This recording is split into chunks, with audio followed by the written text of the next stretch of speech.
Avatar, creating the legend of waterbending. In the Avatar's world, the powers of the four nations are based on four different forms of Chinese martial arts.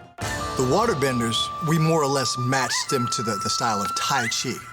Tai Chi is less about strength and more about alignment, body structure, breath, and visualization. The softness of it we thought would, be applied to water.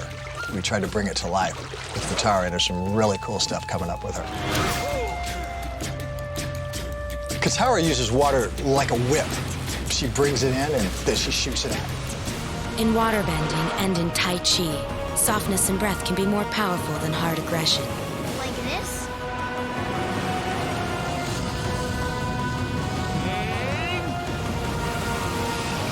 See the power of waterbending in action. Avatar, creating the legend. Avatar, creating the legend of earthbending. In the Avatar's world, the powers of the four nations are based on four different forms of Chinese martial arts. Earthbending is based on the movements of the Hung Gar style of Kung Fu, a style known for its strong stances and its rooting to the ground. Hung Gar is a southern tradition of Chinese Kung Fu. The Hung Gar practitioner generates power by strong stepping, using low stances and strong transitions from left to right. Earthbenders, they step, a stone jumps up out of the ground, they smack it, and wham, it goes flying. Hung Gar is based on the movements of animals, especially the tiger, which represents hard power, and the crane, which stands for soft power. Sometimes it's called tiger and crane style. Strongly rooted to the ground, Earthbenders use Hung Gar skills to tap into the immense power of the planet. No, please, I can't swim. Don't worry, I hear cowards float. See the power of earthbending in action. Avatar, creating the legend. Avatar, creating the legend of firebending.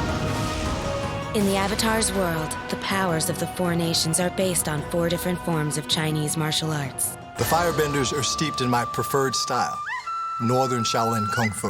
It's a very strong, dynamic style that uses powerful hand and leg movements. The firebenders, they inhale and then fire moves in every direction.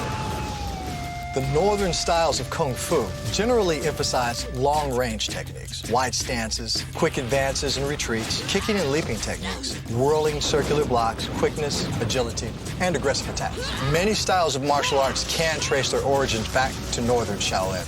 Just like fire, Northern Shaolin is beautiful to look at, but can be very dangerous. Sozin's comet will return by the end of this summer, and Fire Lord Ozai will use its power to finish the war once and for all. See the power of firebending in action. Avatar, creating the legend.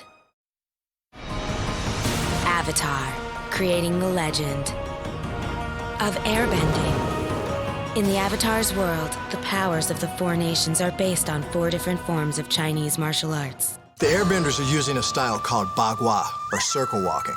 The bagua fighters are known for moving in a circle, constantly spinning back and forth. Since they're always moving, nobody can get a solid hold on them.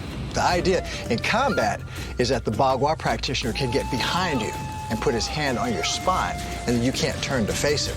As you move, the feet are like the heavy treads on a really big truck. So you're going around this circle, so anything that gets in between the legs basically gets thrashed apart. Aang's air scooter is circular too. He moves his hands around like this, makes a strong circle of air, and then rides it. In airbending and in bagua, the constant circular movement builds tremendous energy and power. I fear that war may be upon us, young Avatar. We need you, Aang. I'm ready. See the power of airbending in action. Avatar, creating the legend.